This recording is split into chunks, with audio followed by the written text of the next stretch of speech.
And how's it going, everyone? This is Haris Kruskic, Miro Live's combat sports reporter. And today I'm here with AEW's Miro. Miro, how are you doing?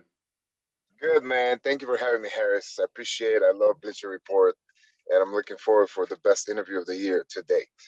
Wow, that's a lot. Hopefully I can live up to those expectations of yours. So you've been with AEW for about 6 months now. How would you say the first 6 months have gone? Definitely interesting, for sure.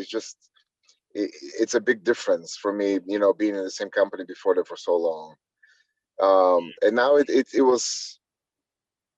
been fast and slow at the same time. I came in trying to be a little different, but at the same time, even though I look different, it seems like I'm intimidating everybody, because clearly there's been only like 3 people to challenge me so far, and maybe combined time it's like 1 minute each, besides Trent. But I wanted to rust the rusty feathers a little bit from there.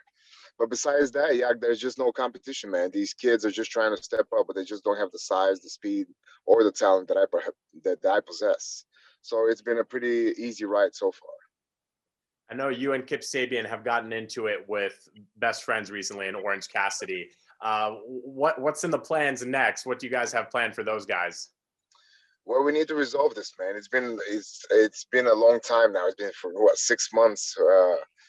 We've been chewing on them for a little bit, and it took a big turn. It took a big turn. It started over a simple video game thing. It was not just a simple video game, because it was also a wedding present. And the way that they destroyed that thing, the arcade, and did not even apologize. They actually said they're not sorry. So we had to step it up a little bit. So unfortunately, Trent had to go to the hospital, had to be put out of action for 3 to 4 months. But that's what happens when you don't want to take the responsibilities for your own actions. And now we just gotta go one by one.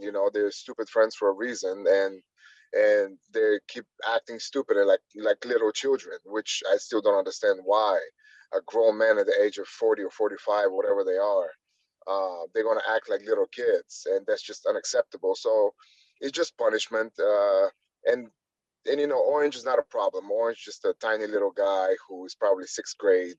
But Charles on the other side, I have a soft heart, soft spot for Charles.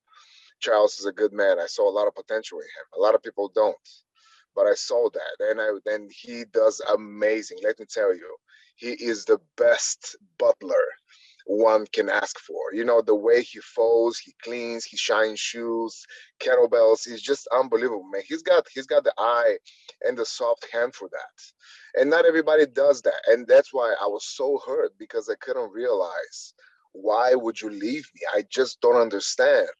Why would you leave me and go back to that Orange Cassidy guy? He cannot have better conversations than me. There's not a single aspect of life that Orange Cassidy is better than me. And I don't understand, why do you have to be a sheep? Why do you have to follow another sheep? No, man, just come and follow me. I am your sheep herder. You have to follow me, not other sheep. I'm sure fans are excited to see how that one plays out. So on a recent Twitch stream that you had, you said that you would retire if you do not become the AEW World Champion. Obviously, you're holding yourself to a really high standard at AEW. Why did you feel the need to say that? I hold myself standard in all the world. It's not just in AEW, because I am the best. It's very simple. It comes to mathematics. I'm the bigger, the fastest, the strongest, the most experienced. I have the most high-profile matches. I performed in front of 150,000 people. These kids performed in front of 150 people. There's just a big difference. So when you step with a superstar with a caliber that I possess, it's nerve-wracking for them. So it's absolutely, I'm gonna be a world champion. If I don't become, maybe it's just time to move on. I have way other ventures and business meetings, and I'm an entrepreneur. I have a lot of other things that I can. If you don't appreciate me, if you don't give me opportunity to become a champion, then I have no business sticking around. Is there a timetable that you would like to get that done by? Well, whenever the contract expires. Okay, fair enough. So I mentioned your Twitch stream a little earlier. What's your favorite part about your Twitch and your stream? Because you seem to be doing really well. It's a really popular stream. I love the community, man. I love the handsome chatters. I love that we just can come and we can all speak our minds. We don't, we don't diverse. We don't do any of that. You just come. You have to come, be respectful, treat each other with respect, with love, share, and all that. It's just being fun and having fun and discussing my weekly goals and my daily goals, my nutrition and everything. It's just a one big experience that we get to share together. And in the meantime, we get to play video games, whatever we like. We have some amazing interviews at the same time. We had one with the Butcher, which I thought maybe 300,000 people saw it so far in over 2 days. So that's been amazing.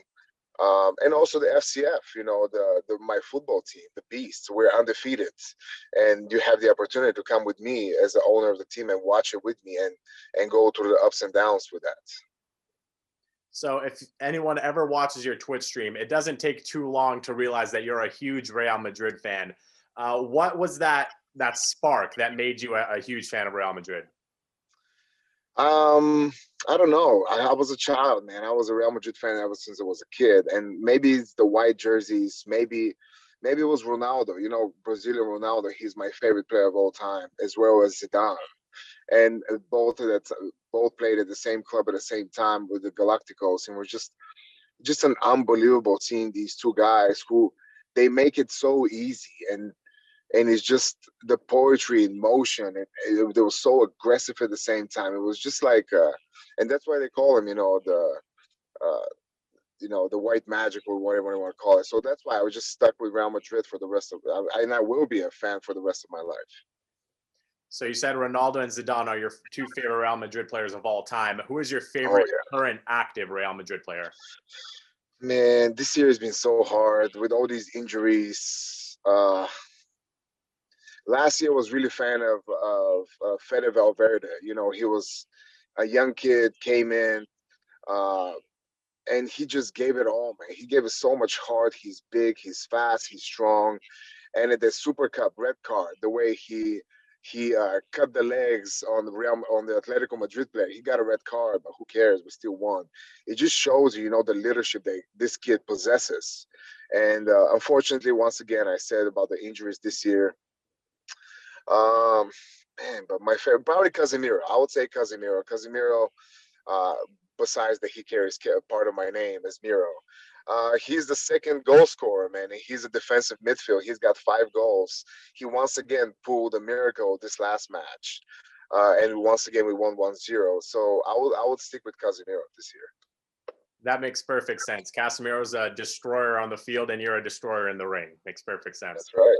Last but not least, Revolution, less than 2 weeks away. Do you have any plans for it? Anything that you can discuss with us? When is this interview coming out? In a couple days. Or actually, no, later today. Yeah. Later today. Yeah. So you're going to have to watch Dynamite next week to find out what's happening. Okay. You're just gonna stick around, but it's gonna end up one way. It has to end up. If Charlotte doesn't come back to me, it has to be repercussions. I was a nice man. I'm man of my word. I told him, you come back, I will forgive but not forget. You have an option, but if you don't come back, I will be forced to cave your head in, and I will be forced to show nothing but a vulgar display of power. And once again, you can blame nobody but yourself for that, because I gave you the option. Okay, fair enough. So we'll see how that plays out. Like Miro said, watch AEW Dynamite on TNT this Wednesday at 8 p.m. Eastern. Miro, thank you again for taking the time. We appreciate it. Thank you, Haris. Appreciate you, man.